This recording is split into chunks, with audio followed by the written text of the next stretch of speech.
Hello and welcome to the Busy Bays podcast, where we provide valuable insight and advice on the marketing and other business type questions that auto repair shops encounter as they work towards achieving their goals.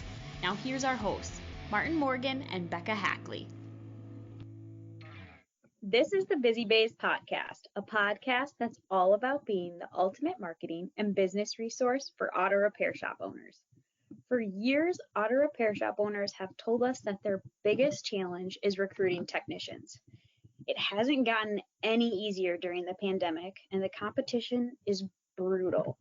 So today, we're really excited because we have a special guest on the podcast who has had some success in her recruitment and hiring process. Yes, Becca, we are super excited. And one of the things that we've been doing recently is holding peer learning groups for our customers where we've talked about one specific issue. And of course, rising to the top of that was recruiting technicians.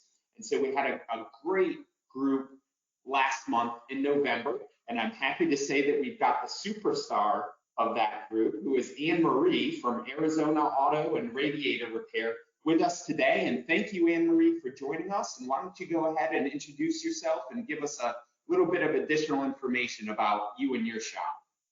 Sure. Well, I thank you for having me. I'm Annmarie with Arizona Auto and Radiator Repair. I'm located out in Sierra Vista, Arizona. We have 8 employees, and we've actually been in business now since 1997. Well, thanks again for coming and joining us, Annmarie. We'll start by jumping just right into a lot of the questions that all shop owners are seemingly wanting to find the answers to. So first comes first, when it comes to a shop's official hiring process, what does that look like for you? So what I've learned over the years is putting a process and procedures plan together, and what that hiring process looks like is a 4-step process, basically, to where, first I get to receive the application, review that, reach out to the candidate, and basically once I've observed that that candidate kind of looks good on paper, then I reach out via phone, or depending if I'm using ZipRecruiter or LinkedIn, something to that effect. Then we kind of connect, we start talking a little bit. And then the next phase is just basically bringing that individual in, kind of letting them see our facility, talk to them one-on-one, face-to-face, and then that includes the bringing in our shop foreman. And then at that point, after the shop foreman and I have consulted and we've determined that it appears that this is going to be a great candidate, then the third phase is basically sending an introduction letter, just again reiterating a little bit, making sure that the candidate is going to be able to fit the profile that we're looking for on their personality, things like that. So it really helps us kind of identify if they're going to be able to fit the culture.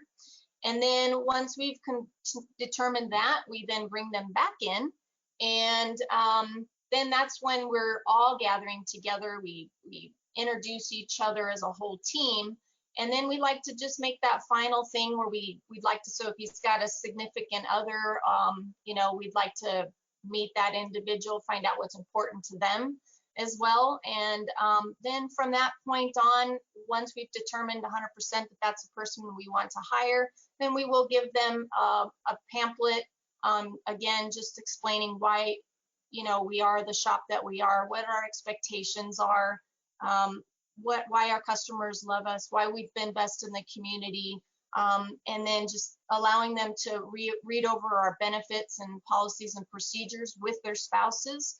And then we ask them to review those things and then, send them an offer letter, and then we see where it goes from there. So that's pretty much what our process looks like. Annmarie, I love that you have that built-in piece where you're bringing other people from the shop into this interviewing process. When did you start doing that, and what was it that made you decide that would be a great way to test candidates for fit? Well, the truth is I've been part of elite auto management company, and our coaches and stuff over the years, and that's where I truly have learned. Again, it comes with the process and procedures, and they taught us that the better off we are of implementing those processes, the better hiring process we're going to have, the better decisions we're going to make, and just putting everything out on the table and making sure that everyone's going to fit that culture.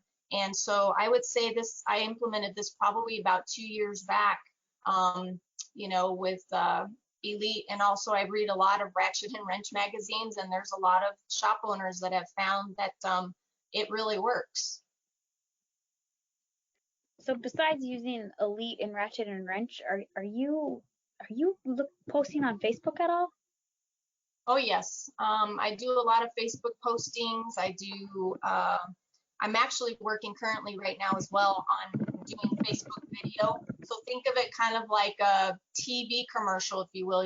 When somebody's trying to get something out there, we're looking to do a video that will disclose a little bit about our business, what our mission is, and trying to see if we could find anybody that is interested in being part of our team. And so we're going to change up that strategy a little bit. You're already using videos in Facebook as well as part of your advertising, let's say, or recruiting efforts on there? So it's in process. We haven't physically got it live yet, but it is in the works. I think that it's probably going to be a great way to just kind of, again, let people know about what it is that we do and the type of candidates that we're seeking. That way it gives them kind of a face-to-face visual with myself, and maybe even do a couple of interviews with some of my employees, so they can kind of, share with them what it's like to work here. And then maybe perhaps that will help us engage in attracting additional talent. So you've mentioned, Annmarie, that you use Facebook for some recruiting efforts, and you had also mentioned earlier ZipRecruiter and LinkedIn.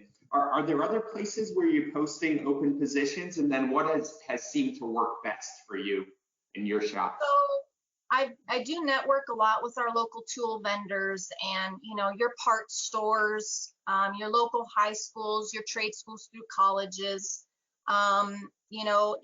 and I've even created like an apprenticeship program. And what I've actually found to work out best, currently, and of course I'm always looking to improve and make something work even better, which is what my thought process is with this video.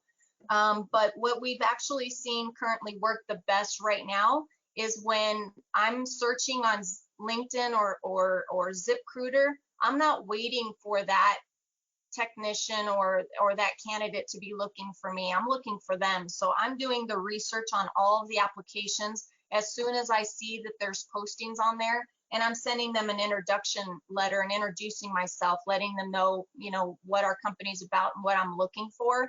And that seems to have been working better for me than me waiting for someone to look for us. And also on top of that is, really with our local colleges, being on the committee, working with the high schools and starting up that apprenticeship program has really given us a step up as far as attracting new talent, people that we have to grow. And so that's pretty much what I found has worked best for us.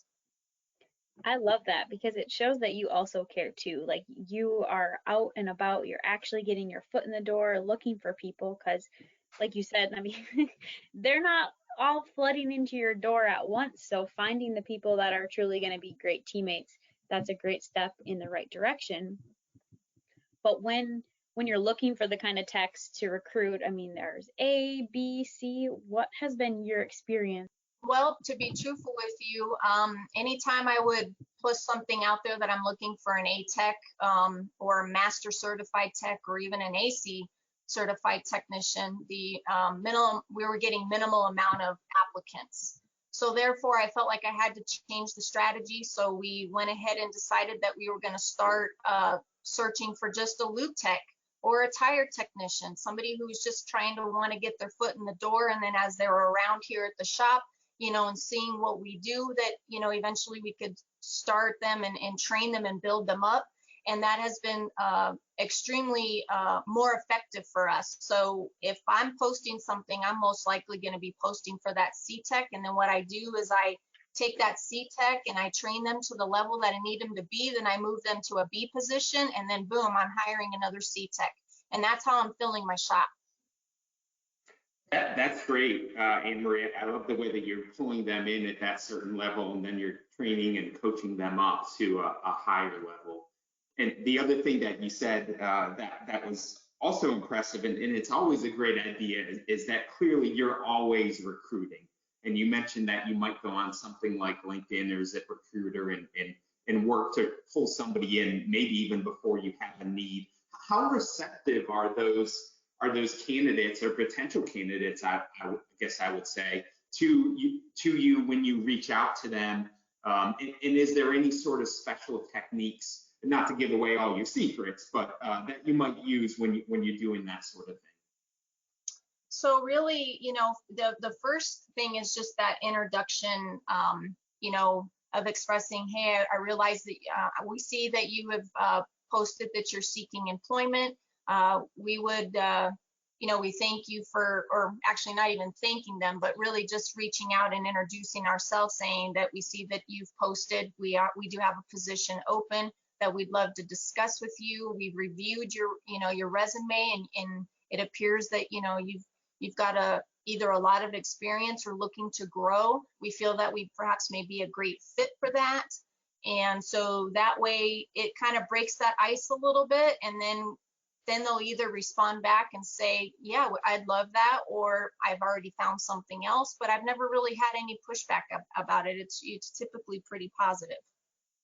As you're going out to recruit techs, and whether that's on LinkedIn and ZipRecruiter or all of those places that you referenced earlier, is there something specific that you're doing that's really going to help stick out from all the rest of the people who are trying to find the technicians to come work in their shops? Well, I do post brochures. I created some brochures and stuff. I put them up at the college, at our trade school. And I also, with the apprenticeship program, we've listed it there as well, just to get our name out there and let people know that we are constantly looking for folks that want to get into the industry. So we get requests on our website all the time for our apprenticeship program, people asking if we have anything open. I mean, there's times, to be honest with you, that I get so many of them that I wish that I could fit them all. But the unfortunate part is that I can only fit one C-Tech at a time, and then I have to get them trained and moved on. And sometimes I can take 6 months to a year, depending on that candidate, as to how long it takes to get them where I need them to be for that level B before I can fill that level C again. So it is a little bit challenging sometimes when I get overwhelmed with too many. But I also take those candidates and I share them out with the rest of my local community of other shops that perhaps may be looking, because no matter what, I think it's important for us to help each other out. And, we obviously want to get these individuals into the auto industry because we all need them. Well, Annmarie, I'm sure that the other folks in your area really appreciate you doing that. And I know, as you've mentioned, the efforts that you've made to pull somebody in really at that C level and then train them up to a higher level and help them advance in their skills and in their career. But when you're looking at these people at the C level, when you're looking at those folks, maybe you're bringing in for an apprenticeship program, and because you've had such good success there, are there certain traits or characteristics or skills that you're looking for in those people that have brought them to a level where they've been able to be successful? Because I know often that can be some of the most challenging things that we hear from shop owners. We'll often, hear about these types of programs where they don't feel like it's been successful, but clearly you're having a good deal of success really with these types of folks and in this program. So what are those traits or maybe attributes or characteristics that you look for somebody that you bring on board? To be truthful with you, I look to see if they have passion. in the industry, if they really have a passion for just, liking to play with their cars at home or trying to fix their family's vehicle, people who, are really trying to learn what it is to be an auto technician, but yet they haven't had that opportunity yet to really seek what it's like to work in a professional field. So the truth is that we need to bring those individuals in, give them an opportunity to come in, see what it's like to actually be in a professional site. And if they decide that it's truly something that they want to pursue, then we'll even put a program together with them, and we'll pay for them to go to trade school. It's part of the apprenticeship program. So, if you want to be in it and you've got a passion for it, and they show a great deal for that, then, I'm open to giving them an opportunity. I'm not saying that every single one of them happens to pan out, but, for the most part, we've all got to try something. So you definitely dig into the human aspect of it, which I love. I mean, people are going to totally appreciate that you care about what they care about. Like you said, their passions, did they tinker around with trucks and cars and all that when they were growing up? I love that you do that. Yeah, because I had one young man at one time that stated that he wanted to be a technician. So I brought him in and I said, okay, well, why don't you just come around the shop, see what we do, how things roll. And he actually converted and said, I decided I don't really know if I want to be a technician. I actually think I might want to be a service advisor. And I said, well, why is that? He says, well, because I think I like the interaction with the customers a little bit better. And I said, wow, okay. So we brought him in and we put him in the front office, and sure enough, boy, that kid was a shining star. Yeah, he was a natural with understanding quite a bit about cars. His grandparents and his dad and stuff were in the industries in the past, and so he had a passion for it. And you could tell just by the verbiage that he was using and just the simple aspects of knowing all the components and stuff. I mean, this kid, you can tell when a kid has it, a young individual has that, they want to really push to do something in the auto industry. So that really excites me. That's a great story. Yeah, I love that. So when it comes to creative efforts to find new text, clearly you're doing a great job. I mean, I've taken a look at your website. You have some videos on there. Will you kind of go a little bit more in depth of any type of the creative side of things that you do to find new texts?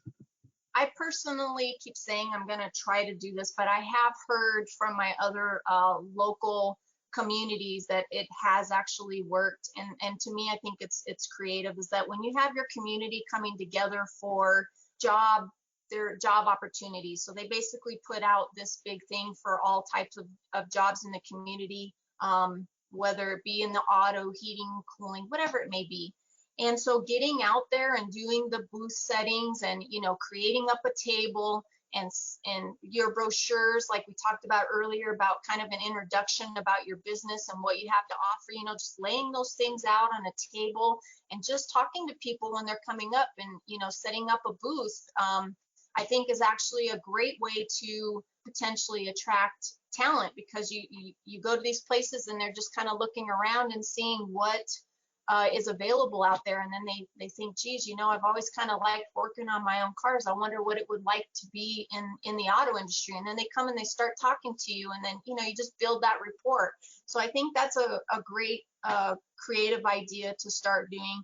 And then, like we talked about before, it's just we got to stand out there on the social media, doing the Facebook posts and stuff, because anything that we can do differently, anything that we can do to collaborate with your local community, your other businesses, letting them know that you're looking for somebody, and even just asking your own customers. I mean, I sometimes just ask my customers, hey, do you have a family member or somebody close that that perhaps always wanted an opportunity? You'd be surprised on the responses that we get.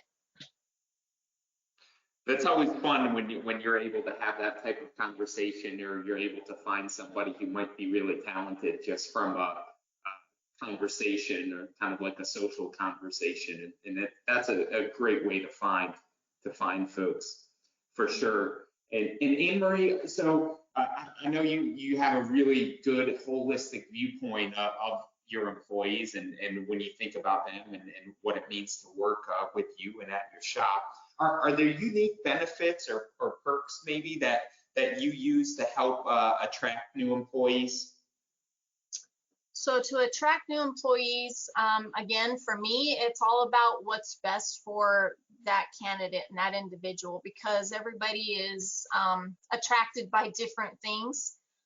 So when it comes to offering different kind of benefits, it's really, laying out what we have to offer and then letting them pick and choose the package. So just a few ideas that we've done is, we've some people are driven by higher dollar amount.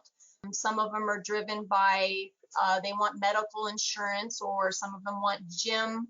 They like to go to the gym, so we might offer some gym benefits. Others, cell phone bills, we'll offer to pay their cell phone bill.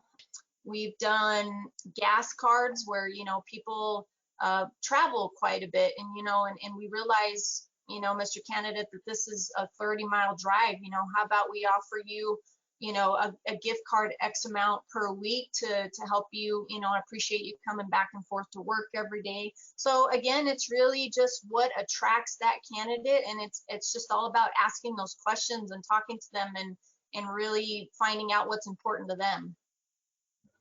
And once again, you're putting them first, which is so huge, especially now. I mean, that's really what people are looking for, like an employer who's going to care about them and care about their needs and what they want. So, and I love it. It's so creative. I mean, gas card, food, paying a cell phone bill, like that's insane. I've never heard that. So, very creative ways to attract employees that way. Yeah, I got quite a few employees that love the cell phone thing. I mean, of course, we do put a cap on things where when it comes to the gym, we shop all different gyms without the community, and we find out how much it is for not just our employee, but for the spouse. So we ask them, if you guys want to go together, we'll pay you X amount of dollars for both you and your spouse, and we'll put a cap on that. So that way, if they want to go extra more days per week or month or whatever it is, the package that we set up, then it would be something that they would pay the difference on. But for the most part, I think we offer pretty good competitive packages when it comes to, the gyms, when it comes to the cell phone bills. Gas can be a little different, only because we go based off of mileage of how far they're traveling. But they love those kinds of things because you're really kind of putting, like you said, putting them first and asking them what's important to them, because everybody's needs are not going to be the same. Absolutely. And that's your differentiator right there. I mean, take that and run with that, because everybody will appreciate that coming into just at the interview process to hear what you have to offer. Yeah, just one thing I wanted to add that I thought was important is that when we do the hiring process and in the hiring package, we actually have each employee fill out a form, a get to know you form.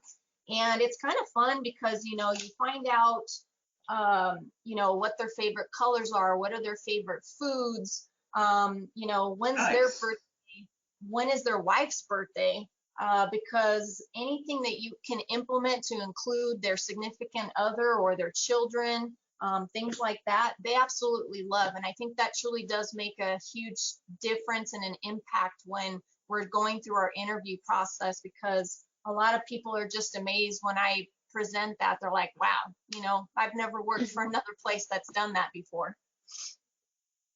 It sounds definitely family oriented, which is another big thing. I mean, who knows, half the people maybe the spouses are working from home, so maybe things where your techs can take more time off, or depending on what they're driven by, like just helps them be a lot more beneficial in how they can work and how they can work with you. So that's great. Yeah, and it helps with the bonusing aspect of it too, because when you kind of know what they like, or what their interests are as people, then it gives you better ideas. One of my techs, he likes chips. Chips is his favorite And so, I've got several family members that are in the chip business. And so, every once in a while I'll get these big boxes of chips and I'll just go and set it on his toolbox sometimes. And boy, you should just see the look on his face when he gets those. It just makes his day. That is in the way you say that, and it makes just so much sense, Annmarie. And unfortunately, a lot of employers, and not just in auto repair, but they'll often think, no, we've got to treat everybody the same. And so what they end up doing is they offer all of their employees the same rewards, and for many of them, it doesn't really motivate them or make them feel good or anything related to that. It just ends up being the same for everybody. And it's not really personalized. It's not a benefits package or a reward that really means a lot to the employee. And that's a missed opportunity, because when you are doing those things, it really can have a big impact. And I know also, Annmarie, you told us that you do something interesting with profit sharing as well. And will you explain a little bit about that to us? So on the profit sharing side, I'm assuming we're referring to like different pay wages and stuff. Is that kind of what we're? Yes. Yeah, exactly. Yeah. Yep. So what I've actually done is, again, not treating all employees exactly the same means that not every employee is going to get paid the same. So what we've actually come up with, is you may have technicians that are excelled and driven by dollars, and that's great, but they also have to be driven with quality and attention to detail. So there's a lot of factors to go in there.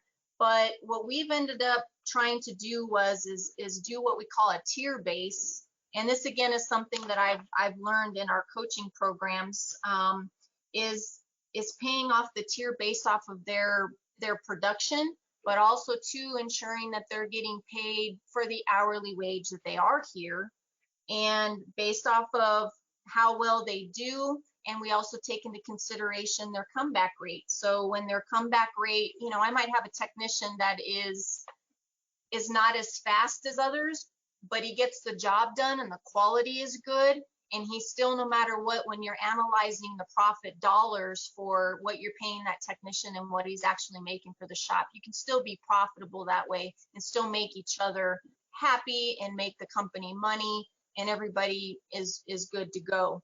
Versus you can have another technician that is gun-ho, he's all about dollars, but then his comeback rate is, high. So we have to analyze those different things, and so we've come out with this profit sharing, as you call it, as a tier base, and that really has helped us, and it makes the technicians happier about it too. So that's what we've done. It's definitely more about quality, it sounds like, at your shop, not just get in and get out fast, but let's make sure these people are taken care of, that their vehicles are taken care of. And I think your employees probably do a wonderful job at that, just with the profit sharing being invested too. Yeah, because the thing is that we're a team, and so when we don't meet a customer's expectation, it's not just that technician, it's not that service advisor, it's us as a whole. We did not meet that customer's expectation in some way or another, so we got to find out what that is. And when it's not punishment just to one individual when something occurs, it's for all of us. And so we believe in ensuring that we're helping one another out, because if you're just on a straight flat rate shop, then there's a lot of them that aren't going to be willing to help others. And we just don't feel that that's the way we want to run our shop. We feel that we want that other technician to stop and help quality check what they've done, make sure they feel that everything looks good. They'll take it for a test drive, they'll bring it back, and that's really what it's about, is just making sure that everything is quality, teamwork, and the ultimate result of making sure we hit that customer expectation. So once you're able to find the passionate employee, you've met with them, we've walked through like what they can be or what they will get from working at your shop and all of that. Do you have a well-defined like pitch or process when actually offering the job to the tech? Yes. So when we are going to be sitting down and offering that to the technician, we basically do write up an offer letter. We've already at that point discussed what's of matters to them as far as benefits and whatnot. So we'll make sure that in that offer letter, it's going to include how they're being paid, what the benefits are. It's again going to have another brochure that's attached to share with their spouse. And then it'll also include that roadmap of what the onboard processing is, kind of what the expectations are, for, at least for the first 2 weeks as they get brought in, because they have to learn our process and our procedures, how we do things from the front to the back. So it kind of at least gives them an idea. So when they come in on the first day, they don't feel lost. And so it goes through all of those things, and it appears that has been very successful for us, and people seem to really like it. I really like that you're thinking right from the beginning, Annmarie, that you're trying to set somebody up for success in that onboarding process already while you're making that job offer. So it all along, which shouldn't be a surprise, because clearly throughout this conversation, all along the way, you're factoring that in. Do you offer a sign-on bonus? Have you offered a sign-on bonus? Has that been something you've done that's worked for you or been necessary? So we have offered it. However, have we had people actually take us up on it? No. A lot of the times when people are expecting on the sign-on bonus that, okay, you put sign-on bonus $3,000 if you come aboard with us. Well, they automatically think that as soon as they come aboard, they're going to get that $3,000 right up front. Well, that's a lot of risk for us as small businesses to be putting out there without really knowing how this is going to work. Obviously we want to go in with the success in the positive manner, but we still have to get to know one another and ensure that this is going to be a great fit for both of us, and that the technicians are what they say they are. Because as much as they tell us that, oh, I'm an A tech, and then we get them in and then we find out reality they're more like a C tech, then that kind of hinders in things. So the way I do it when I offer sign-on bonuses is I stretch it out and say, okay, upon your first 90 days, then I'm going to give you X amount of dollars. It may be $500, and then I kind of say, and then after 6 months, I'll give you X amount of dollars. But I stretch that out over a period of time. So I used to talk to shop owners, throughout the day on the phone and all of that, and I have never once heard half of the things that you've touched on that you do that shop owners like take advantage of. So it's so awesome to hear you say these things, because it's very eye-opening for me, and I'm not even a shop owner. So the people listening to the podcast, I hope they take this and just run with it, because this is just excellent ideas. Yeah, and again, it's a lot of shop owners just need to be more involved with their other shop owners, I guess. And I've learned so much of this over the years with just networking with other shops and doing what we're doing today, and talking about the different things and then learning from others. So I agree with you 100%, Becca, that I hope that people who do hear this, it'll kind of give them some insight, because really the information that I'm sharing with you is nothing really new. It's been out there for a long time. It's just that unfortunately it just all depends on if they've heard it, seen it, read it somewhere, if they've been able to take the time. Maybe they're so focused in working in their business they haven't really been able to work on their business, and so therefore there's always those bits and pieces that we tend to miss. And that's why I love networking and talking with you guys and talking with others, because that's where we learn the most. Well, hey, you heard it here first. Annmarie definitely knows the ins and outs of just working with the hiring and the recruiting process, as well as networking with other shops local in your community. This is your chance now. That please reach out to Martin or myself, and we can get you in touch with Annmarie if you have any specific questions. We'd love to hear anything that you have to say on just your hiring process too. And we thank greatly Annmarie for being with us today. Well, just so much great information and tips and advice. I mean, can't really thank her enough for her time and spending the time with us, and hopefully helping you as you listen to this podcast. And if you're listening to the podcast and you're not a subscriber, you know what to do. We'd love to have you be a subscriber. So please be sure, hit that subscribe button. If you're on our website, you can subscribe to the podcast wherever you get your podcasts, whether it's Apple Podcasts or Spotify or anywhere else. So please give us the subscribe, and we'll look forward to catching up with you in podcasts at a later date. Thank you for listening to the Busy Bays podcast. If you want more information about this, please visit myrsw.com and go to our resource center. We plan on hosting a podcast each month, so subscribe so you don't miss out. Also, just have one last favor to ask of you. It would mean a lot to us if you would share this with your friends or another shop. Our goal is to help auto repair shops succeed, so you can help us achieve this goal by just telling someone else about the show. Thanks again. Have a great day.